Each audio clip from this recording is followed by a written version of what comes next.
اعوذ باللہ من الشیطان الرجیم بسم اللہ الرحمن الرحیم السلام علیکم ورحمۃ اللہ وبرکاتہ الحمدللہ حمدا کثیرا طیبا مبارکا فیہ اللہ اکبر کبیرا والحمدللہ کثیرا سبحان اللہ بکرۃ اصیلا صلی اللہ وسلم تسلیما کثیرا کثیرا برحمتک یا ارحم الراحمین یا ارحم الراحمین یا غفور رحیم یا غفور رحیم۔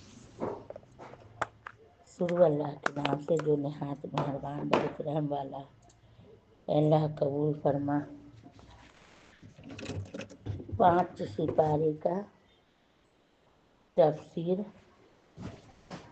5 سپارے کا تفسیر شروع کرتی ہوں۔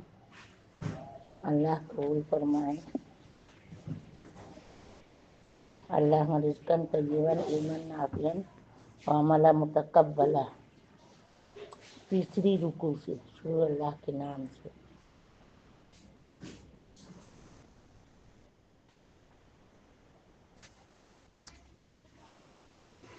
یعنی ان کافروں کا کیا برا حال ہوگا جس وقت کے بلائیں گے ہم ہر امت ہر قوم میں سے گواہ، ان کے حالات بیان کرنے والا، ان کے واقعی معاملات ظاہر کرنے والا۔ اس سے مراد ہر امت کا نبی اور ہر عہد کے اصل صالح معتبر لوگ ہیں کہ وہ قیامت کو نافرمانوں کی نافرمانی یا فرمانبرداروں کی فرمانبرداری بیان کریں گے اور سب کے حالات کی گواہی دیں گے۔ اور تم کو اے محمد صلی اللہ علیہ وسلم ان پر یعنی تمہاری امت پر مثل دیگر انبیاء علیہ السلام کے احوال بتانے والا اور گواہ بنا کر لائیں گے۔ اللہ صلی اللہ علیہ وسلم کی شفاعت نصیب کرے۔ یہ بھی احتمال ہے کہ اشارہ انبیاء سابقین یا کفار مذکورہ والا کی طرف ہو۔ اول صورت میں انبیاء مراد ہوں تو مطلب یہ ہے کہ رسول اللہ صلی اللہ علیہ وسلم انبیاء سابقین کی صداقت پر گواہی دیں گے جب ان کی امتیں ان کی تکذیب کریں گی۔ اور دوسرے احتمال سے کفار مراد ہوں تو مطلب یہ ہے کہ انبیاء سابقین جیسا اپنی اپنی امت کے کفار فساق کے کفر فسق کی گواہی دیں گے، تم بھی اے محمد صلی اللہ علیہ وسلم ان سب کی بدعمالی پر گواہ ہوگے جس کی ان کی خرابی یا برائی خوب محقق ہوگی۔ یعنی جس دن ہر امت میں سے ان کے حالات بیان کرنے والا بلایا جائے گا، اس دن کافر اور نافرمان لوگ اس بات کی تمنا کریں گے کہ کاش ہم زمین میں ملا دیے جاتے، مٹی میں مل کر نیست نابود ہو جاتے، آج پیدا نہ ہوتے، ہم سے حساب کتاب نہ ہوتا۔ اور وہ لوگ اللہ تعالیٰ سے کسی بات کا اخفا نہ کر سکیں گے، یعنی چھپا نہ سکیں گے، اور ذرہ ذرہ کا حساب ہوگا۔ شروع صورت سے مسلمانوں کا اقارب زوجین وغیرہ کے ادنا حقوق کی تاکید اور کسی کے حق تلفی اور جانی مالی نقصان پہنچانے کی ممانعت اور معاصی یعنی گناہ کی خرابی پر مطلع کر کے اس کے بعد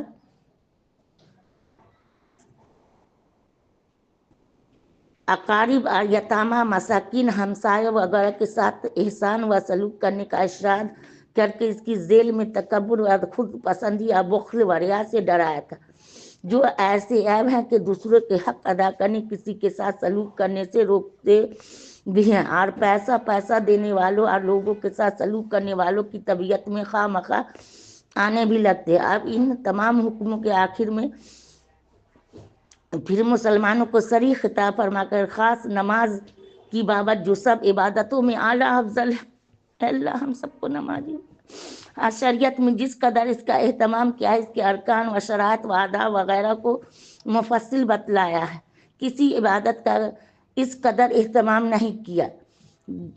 2 باتوں کی تاکید فرمائے جو امور متعلقہ صلاۃ میں سب سے اہم اور نفس پر شاق ہیں اور ارکان صلاۃ کی صحت خوبی کے لیے جسم اور جان ہے۔